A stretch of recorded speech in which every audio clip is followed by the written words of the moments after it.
Most Saturdays at this time, we spend an exciting half hour of adventure and action with America's public hero #1, Hopalong Cassidy.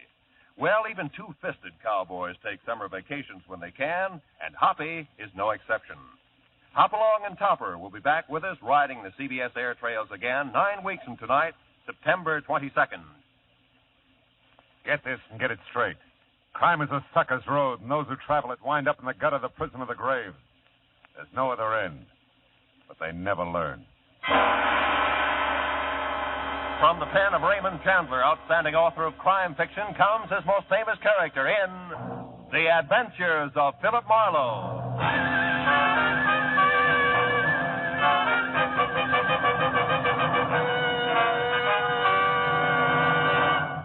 Now, with Gerald Moore, starred as Philip Marlowe, we bring you tonight's exciting story, Life Can Be Murder. The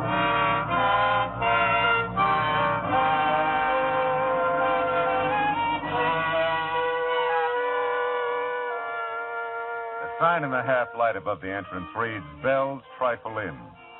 If you say it fast enough, you may be right. It's authentic English script, and it hangs over the door of an authentic English restaurant just south of the authentic Sunset Strip, owned and bartended by Belle Smithers. Inside, from the paneling to the prime rib, from the Welsh rabbit to the dartboard at one end of the bar, it's the Union Jack all the way. And it figures. Belle's authentic, too. 100% pure. Nebraska. I always sit at the bar. Marlow, you old dog, you've been neglecting me. Yeah, well, I've tried to stay away from you, honey, but I can't. You're bigger than both of us. You and your palaver. Yeah, me and what you said. You want a drink, honey? Yeah, but make it with your own light hand for a change, will you? I'm tired of walking out of here on my knees. Just an ounce? The water will float it. Okay, honey, it's your poison. And my stomach lining. Hey, looks like most of the regulars are here, huh? Don't you ever get tired of looking at the same old faces? I can stand it as long as they can. No, Marlow, I kind of like it. Clubby this way. You get a few people who just come in to see what a lady barkeep's like, but most of them are just regular folks, you know, real people who like the food. And drink, huh, Belle? Oh, yeah, sure. Sometimes I forget. I get all carried away working my jaw. Cheers, baby. Yeah, thanks, honey. Oh. You know, sometimes you forget a lot of things, I think, like teaching school in, where was it, Nebraska? Ogallala. That name don't stick with you worth a darn, does it? Ogallala. Yeah. Does that mean anything? Oh, it does to the folks back there. County seat of Keith County. It's right there on the South Platte River. That's just south of the North Platte River. Yeah, well, that's a nice arrangement. No, Marlow, that's one thing I'll never forget, teaching school back there in Ogallala. I declare if I hadn't done that, I wouldn't be doing this now. You see, these rich cattle folks, they come through from Cheyenne, and what have they got but a 13-year-old shaver? And where are they going with the shaver but England, and what do they need but a tutor? And who do they draw but me? Right out of 10th grade social studies at Ogallala High School. No, I got a feeling you've heard this song before. Yeah, just a few thousand times, Belle, but don't worry, I like it. Matter of fact... Excuse me, Mrs. Smithers. Oh, call me Belle, honey. What can I do for you? Oh, well, the young lady said you kept the dart at the bar. For the dart board. Uh-huh. Yeah, sure, I do. Well, it is all right, throwing darts, isn't it? I'm waiting for someone, and I thought it's perfectly all right, honey. Just make yourself at home. There you are. Thank you. Oh, I hope I didn't bother you. Oh, I'm so glad you did. In fact, if you want to build a house, I'd like that, too. Well, thank you. For the dart. Hey, Belle, that red hair, the green eyes. No, You get that? Marlow, you and your... Don't say it. Just pour me another palaver in water. If you don't beat all, I declare... Look out, Marlow! Oh. Bullseye! Oh. She made it, Marlow. Why, your head was right in front of the target, and she still made it. Yeah, well, I'm very happy for her. Oh, I hope I didn't frighten you. I had no idea your head was in the way. Neither did my head. As long as it's you. Oh, look, I'm really sorry. Sorry? Why, we haven't had a bullseye all week. That rates a drink and dinner on the house. Belle. For two, of course. Belle girl. Right now, tonight. Come again. Where's Marlow here, naturally? That's my girl. The red hair and green eyes smiled. A nice smile. Went along with the gag. We toasted her throwing arm, my head, and Belle's solid sense of judgment in putting the dartboard at head level at one end of the bar. By the time we moved to a table for two, I knew her name was Marnie Carr. Before dinner was over, I had a pretty good idea that everything about her was all right with me. Hey, Marnie, you got that look again. Oh, really? Which one? The dark one. Happens every time you look toward the door. Oh, yes, I expect it does. You see, I'm not exactly a free agent. Oh? Someone brought me here. Said he'd be back. Ah. Think he'll object to our little party, is that it? No, not really. I guess I hope he doesn't come back. I hope so, too. Tell me, can I play 20 questions? I'd rather you didn't. Okay. You know, I really feel pretty silly. It's so easy being with you. Oh. Like I've known you a long time, and I practically picked you up. You know, I've never done a thing like that in my life.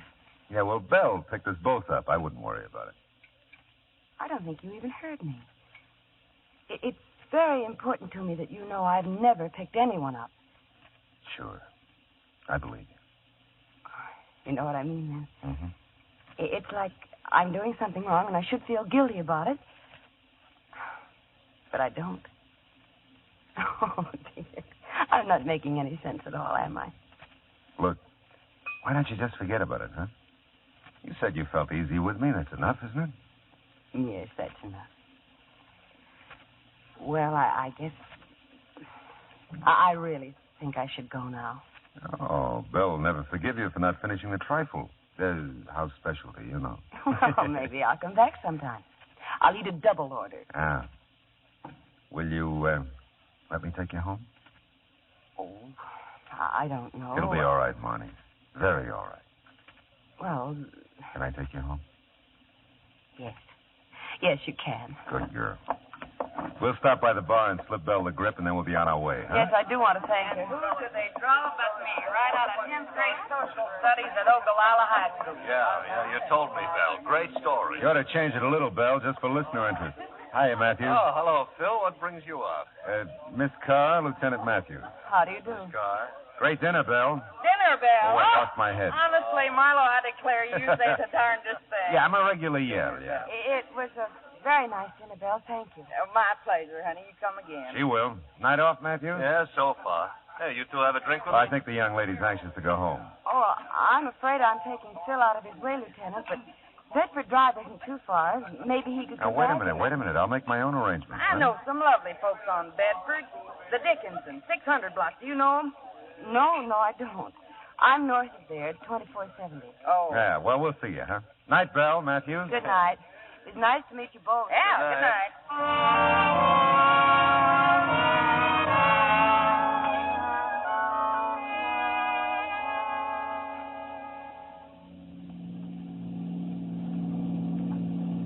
Turn right at this corner.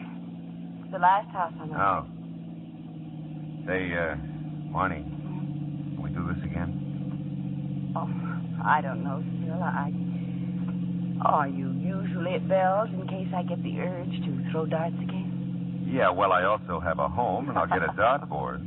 Let's keep it at Bell's. Maybe later sometime I'll... Oh, wait a minute. This What? is the house. Oh. Hey, looks like you got company.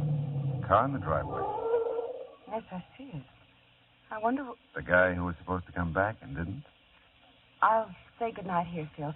Don't bother coming to the door. Oh, now, look, I think I mean it. Well, maybe I'll see you at Bell's again. Don't call us. We'll call you. Is that it? That's it, Phil. Thanks. I liked it. Great work, Marlow. So crazy about you, she's running the other way. Paul, what on earth are you doing there? Never mind, Paul. Let's go inside. Good night, Phil. Thanks again.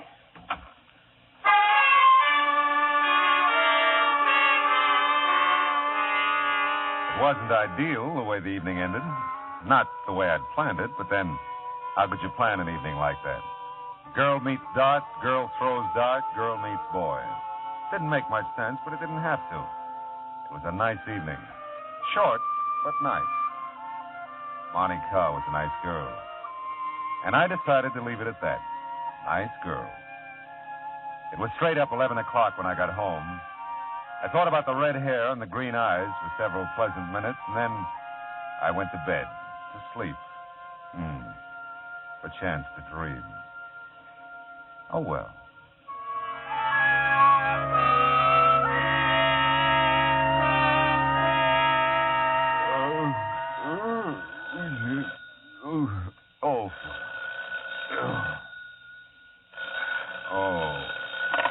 Hello. Matthews, Phil. Yeah. That girl you were with last night, where was it she lived? Where did she live? Yeah. Look, it's not even 8 o'clock in the morning. You're asking. Take it easy, Phil. Was it 2470 Bedford Drive? Yes, it was 2470 Bedford Drive, and if you hurry, maybe you can get there in time for breakfast. I'm already Abo- here, Phil. Then you better come on out. The dame has been murdered.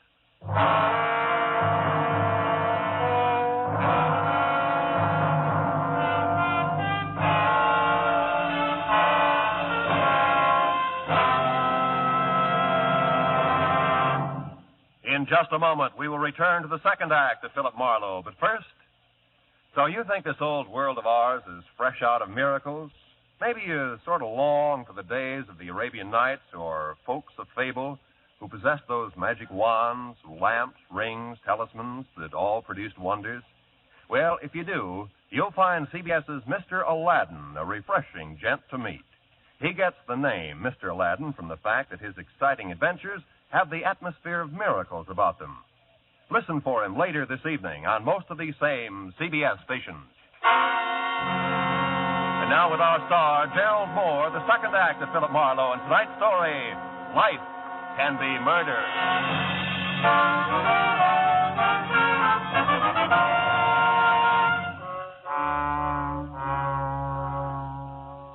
All the way to Beverly Hills, I tried hard to see the face of the guy in the doorway the night before. Paul, Monty had called him. But it was no use. You can't remember a face you never saw. And the car in the driveway when I took her home, a Chevy Coupe, gray, two-door, 49 or 50. There are millions of them. It had been blue and bright with stars the night before. The morning was hazy, overcast. And so was I. Matthews met me at the door. Come on in, Phil. Sure. Tell me, how long you known her? Last night. You sure? I'm sure. Any idea what happened? Oh, yeah. Someone was looting the place. The back door was jimmied and some stuff missing. This dame must have interrupted it and got herself killed. Where is she? What, the corpse? Yes, the corpse. In here.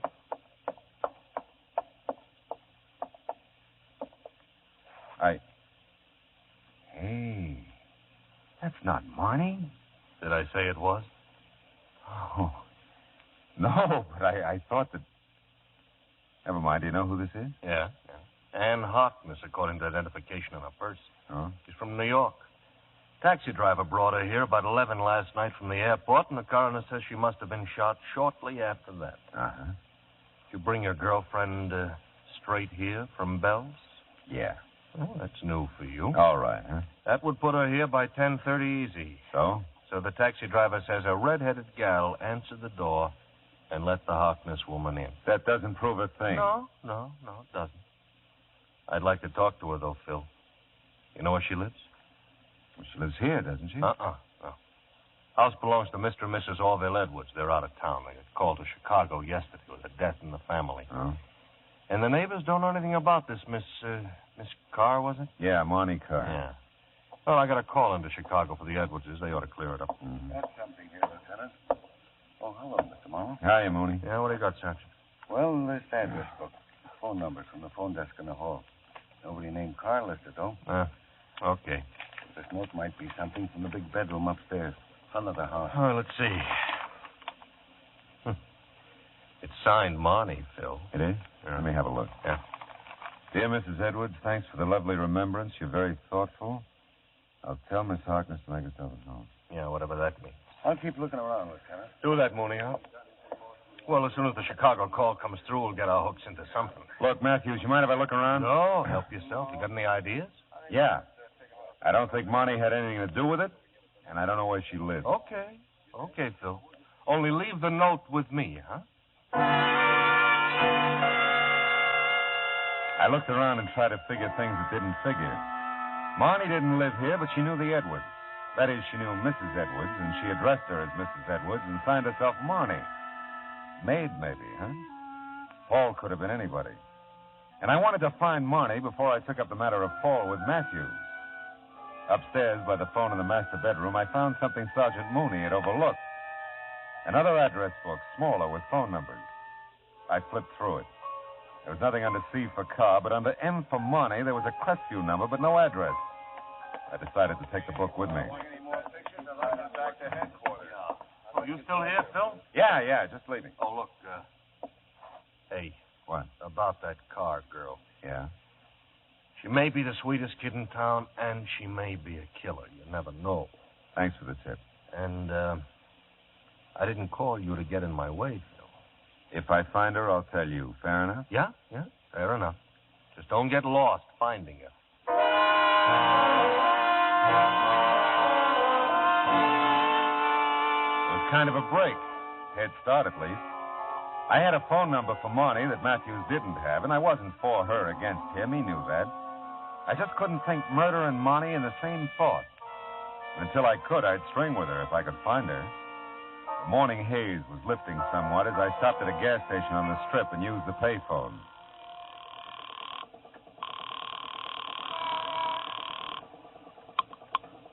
Mr. Felix's, good morning. What'd you say this was? This is Mr. Felix's beauty salon.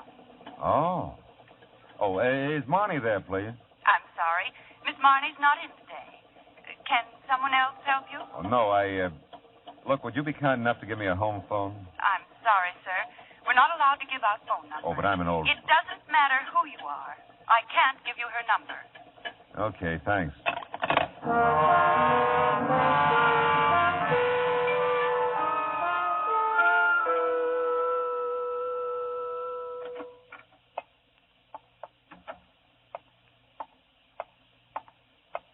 May I help you, sir? I just talked to you a few minutes ago on the phone about Marnie. I remember? told you then.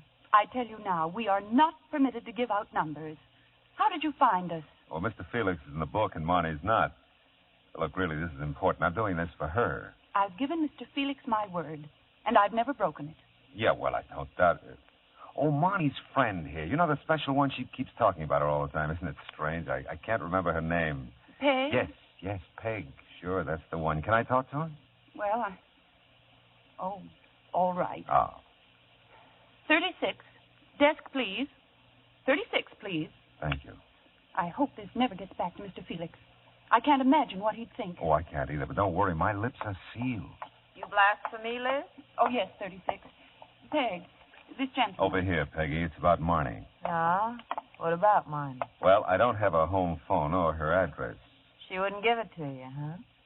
Well, no. She wouldn't. You look all right to me. What's wrong with you? Nothing. I'm a nice, clean-cut fella. Yeah. Looks like. Yeah? What do you want with Marnie? Well, I just want to see her. Good enough reason? Best in the world. She don't feel too well today. She called me first thing this morning. Your fault? No, I don't think so, no. Tell me, what did she say when she called? That she didn't feel too well. Ah. Well, now, look, Peg, does Marnie go out to Mrs. Edwards often? Just when she's called to do her hair. Mm-hmm. Good enough reason? You're best in the world. Do I get that phone number? Ridgely 0040. 0040. Yeah. And that's 1637 North Vermont, apartment B. Ridgely 0040, 1637 North Vermont, apartment B, Yeah. huh? And walk softly by A. That's the landlady. Yeah, well, I'll remember. Thanks, Peggy. And if you don't find her, come back. I'll give you mine.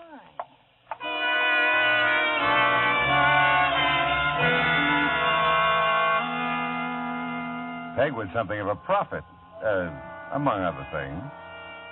Well, there was no answer to my knock at 1637 North Vermont, Apartment B, and no answer to the phone call I placed in the lobby.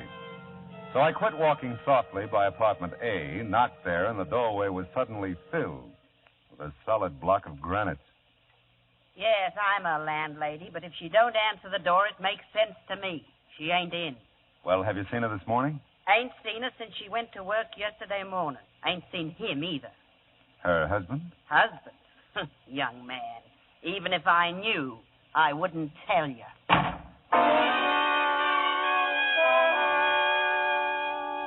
And I was getting proud of my head. It could dodge anything from flying darts to door slams near the eyebrow. But that was about all I was proud of at the moment. I wasn't exactly closing in on Marnie.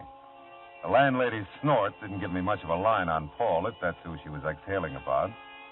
And there was the matter of Ann Harkness, who flew into Los Angeles the night before, just in time to be murdered. Well, I drove to a nearby drive-in and mulled it over a sandwich. Coffee was grim, too. I was starting in on the routine that begins with, if I were Marnie, where would I go? When I got a flash of an idea. 10 minutes later, I was banging on another door. Bell! Bell, anybody home? Bell! Oh, Marlow, come in. Oh. I'll arrange for swinging doors first thing tomorrow. I'm sorry, Bell, but I got an idea. I told you lately we're not open for lunch. I said I'm sorry, didn't I? It's just Oh, I'm sorry, too, Marlow. Guess I'm kind of off my feet today. I All right. declare you ought to see what that butcher sent me in the name of prime rib. And Charlotte Bell. called, said she'd floundered like a beached whale all night, bad tooth. She Bell, won't will be you here. run down? And when I got here, this was here for you. Oh, let's see. Someone shoved it under the door, I guess. At least that's where I found it. Mm-hmm. Well, land of Goshen, come in. We get enough people, we'll put on a floor show. You have been a busy boy, Phil. Hiya, Bill. Make yourself at home, Lieutenant. I got work to do. If you know that, you also know I'm getting nowhere. Yeah, maybe. Hey, listen. Huh? You've been tailing me, Matthews? Tailing you? Yeah, that's what no, I said. No. Just the boy's been going the same place as you have. Ah. A little bit later all the way around, and along about the second stop, the description began to fit you. It did. Well, now, look, tell me, how did your phone call to Chicago come out? Oh, we found out where your Monte car fits in. Oh? Yeah?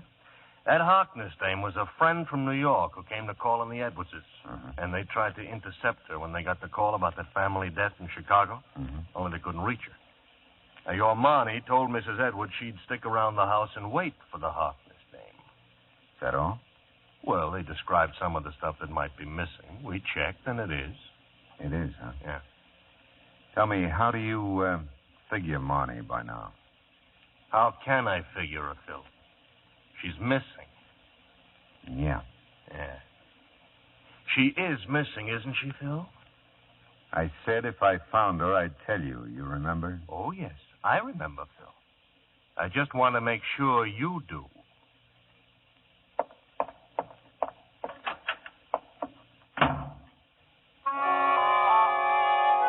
I had a reason for not telling Matthews about the note Bell gave me.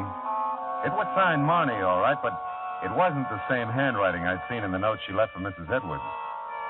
It said, Phil, meet me at 8:30 tonight in the park above the bluffs of Santa Monica. That was all. Except 8:30 was like 6 hours away. And it's just dark here at 8:30. And a fella can get killed keeping that kind of an appointment.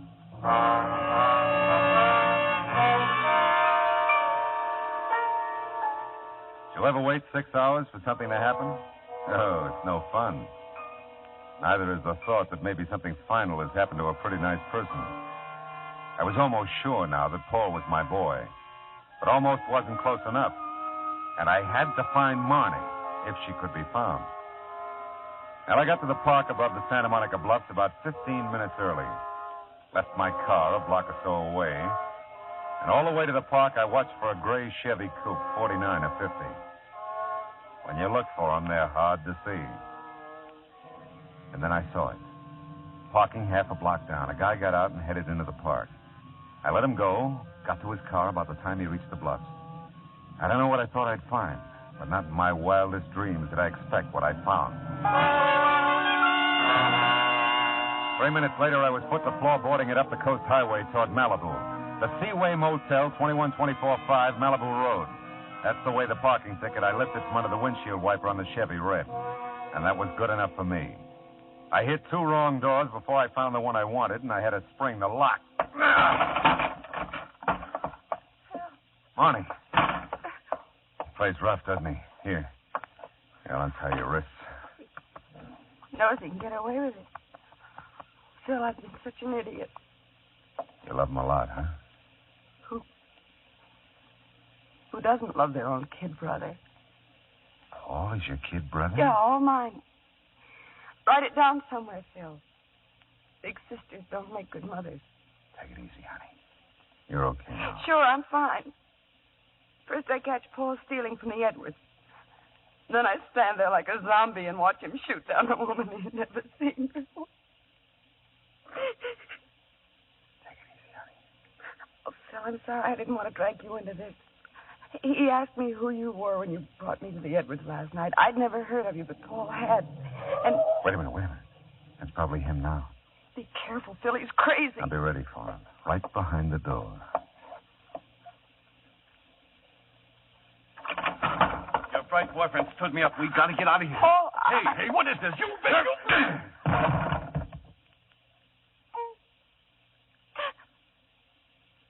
Oh, Phil. He's just a kid. Yeah. Just a kid.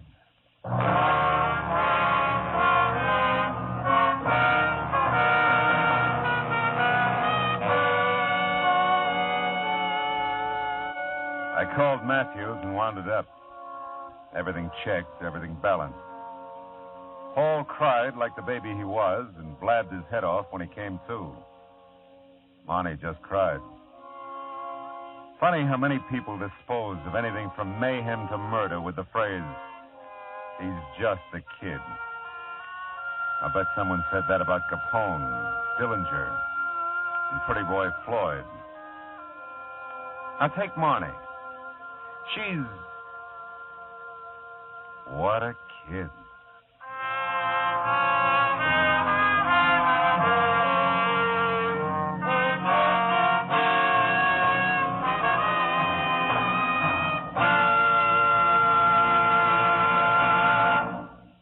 The Adventures of Philip Marlowe, bringing you Raymond Chandler's most famous character, star Gerald Moore, are produced and directed by Norman MacDonald and written for radio by Kathleen Height.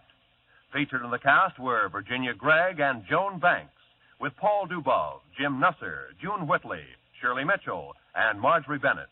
Detective Lieutenant Matthews was played by Larry Dobkin.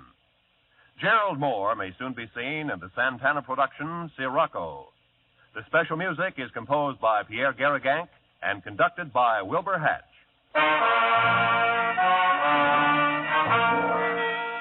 Be sure to listen again next week at the same time when Philip Marlowe says... This time a pair of crossed telephone wires put the good neighbor policy into effect. To the murderous accompaniment of an off-key xylophone, one good neighbor almost kills another good neighbor. A fella named Marlow.